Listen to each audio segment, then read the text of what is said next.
The military alliance is expected to agree on a new strategy to expand its rapidly deployable forces rather than relying on deterrence alone.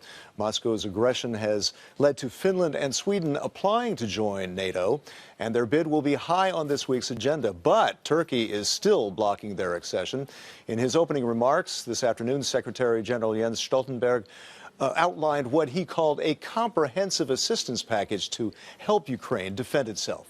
It is extremely important that we are ready to continue to provide support because Ukraine now faces a brutality which we haven't seen in Europe since the Second World War.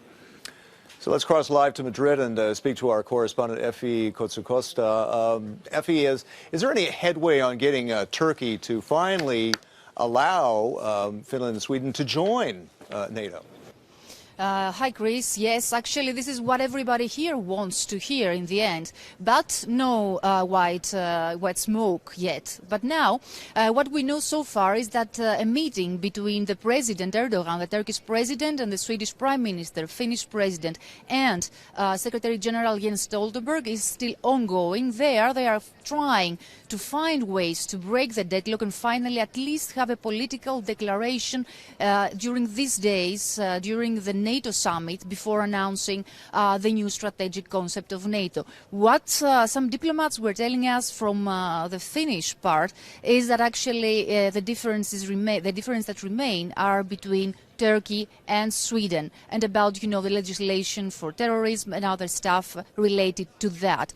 But for other diplomats, what is key here is the meeting that Erdogan will have tomorrow with the American President Joe Biden. And why is key this meeting is because for many people, for many diplomats in NATO, the main concern of Erdogan is not only all these concerns about terrorism or lifting arms embargo from these two countries, but actually getting the F-16 fighter jets from the United States. This program, as we know, Turkey is already excluded from the F-35 program of the United States, and now what they want is to modernize their equipment with this F-16. So if he can get this, maybe we will see a green light for these two countries to join the alliance. And also there is another meeting with Emmanuel Macron tomorrow morning in the margins of the summit, where he also said that he will try to convince Erdogan to really give the green light to these two countries to have at least an announcement over the coming days.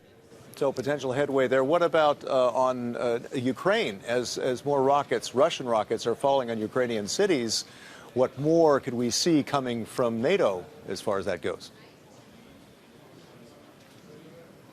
Of course, Ukraine will be at the heart of the discussions here at NATO summit between the leaders. And what Jens Stoltenberg announced is a comprehensive assistance package for Ukraine. What does this mean? Of course, more equipment, more financial also support, but also they will discuss the transition from the Soviet-era weapons to more modern weapons and how this transition will take place, who will give what. So this is also going to be discussed, agreed and announced at the end of the summit.